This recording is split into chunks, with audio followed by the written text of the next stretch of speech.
nakakakita ka pa, nakakapagsalita ka pa, nakakalakad ka pa, nakakahawa ka pa, kumakain ka pa, nakakatrabaho ka pa. Mga kaibigan, sa totoo lang, marami tayong ipagpasalamat sa Diyos. Okay, marami pong salamat mga kaibigan sa atin pong mga tagapanood dyan. Marami pong salamat sa inyong pagbibigay oras sa atin pong munting channel. Ito po ang iyong lingkod, Pastor Ariel. At sa umagang ito mga kaibigan, atin pong talakayin ang mga katanungan na bakit sa lahat ng bagay magpapasalamat tayo sa Diyos. Bakit sa lahat ng bagay? Ibig sabihin, kahit sa mga negatibong mga pangyayari, negatibo man, positibo man, kailangan nating ipagpasalamat sa Diyos yan. Dahil nga po mga kaibigan, ang sabi po ng salita ng Diyos dito sa 1 Thessalonians chapter 5 verse 18, "In everything give thanks, for this is the will of God in Christ Jesus concerning you." So ibig sabihin mga kaibigan, lahat ng bagay ay ating ipagpasalamat sa Diyos. Dahil ito nga po daw ay isang biyaya ng Diyos. Dahil ito nga po daw lahat ng bagay na nasa atin, ito po ang will of God na kailangan nating gagawin sa bawat araw ng ating buhay. Halimbawa lang po, siguro may nagsasabi sa inyo, paano na lang kung hindi maganda ang nangyayari sa aking buhay. Isang patotoo mga kaibigan, dumaan po ako sa isang hindi magandang pangyayari sa aking buhay. Ako po ay dumaan sa isang medyo matinding karamdaman na akala ko ay yun na po ang aking katapusan. At basta yun, parang nagtatanong ako sa Diyos, bakit ganito? Bakit mo hinayaan na magkakaganito ako, magkakasakit ako? Pero sa bandang huli mga kaibigan, aking intindihan, mayroon palang mga bagay na ipinaintulot sa Diyos. Halimbawa, yung mga sakit, mga karamdaman sa ating katawan, ay naintindihan ko mga kaibigan, kung hindi ako hintulutan ng Diyos na ako po ay magkasakit, malamang wala na rin po ako ngayon.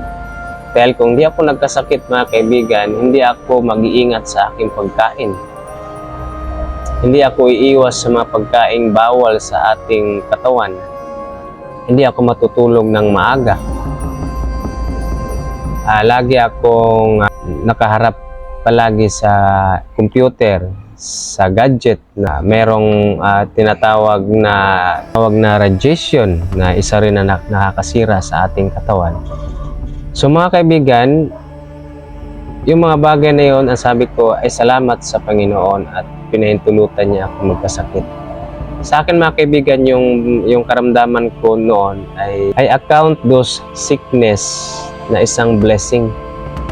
No? Kaya pala sabi ng Bible, lahat ng bagay ay ating ipagpasalamat sa Diyos. Halimbawa ngayon, naghihirap ka sa buhay. Ngayon, blessing yan. Dahil tinuturoan ka ng Diyos na magsusumikap. At higit sa lahat, tinuturoan ka ng Diyos na magbigay oras sa panalangin, magbigay oras sa paghingi sa Kanya.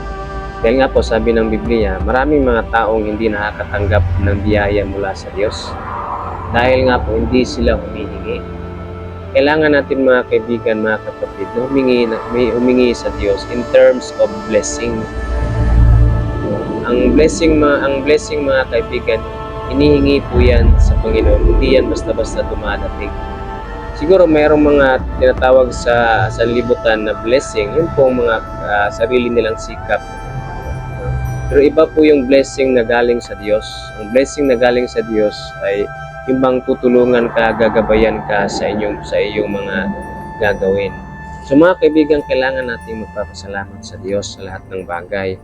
Sabi nga po sa Ephesians chapter 5, verse number 20, "Giving thanks always for all things unto God and the Father in the name of our Lord Jesus Christ." Always. Ibig sabihin, kung tayo po pala ay yung bang mapasalamatin sa ating Panginoon, ay ang Diyos po ay matutuwa sa atin. Yung sinasabing always, ibig sabihin mga kaibigan, isama na natin yan sa ating routine, sa ating buhay, na tayo po ay magbibigay ng oras sa pagpasalamat sa Diyos. Ano nga bang pagpasalamat natin sa Panginoon?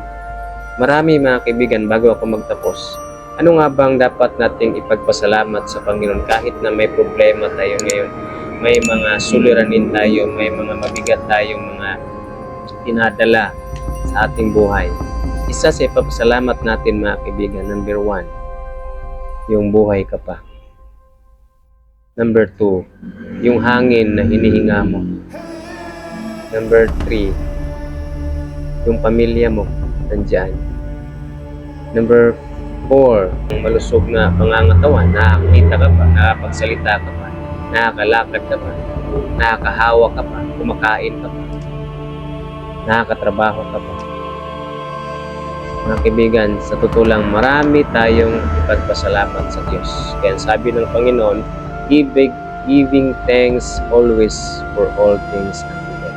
Sabi pa nga ng Colossians chapter, Psalm chapter 34 verse 1, I will bless the Lord all the times. Ayon pa kay King David, His praise shall continually be in my mouth. So napakasarap po mga kaibigan kung tayo po ay mapasalamatin sa Diyos. Dahil po ang Diyos ay yan po ang gusto niya sa atin. Kahit na nasa kahirapan tayo, kahit nasa problema tayo, dapat tayo magpasalamat sa Diyos. Bakit kamo?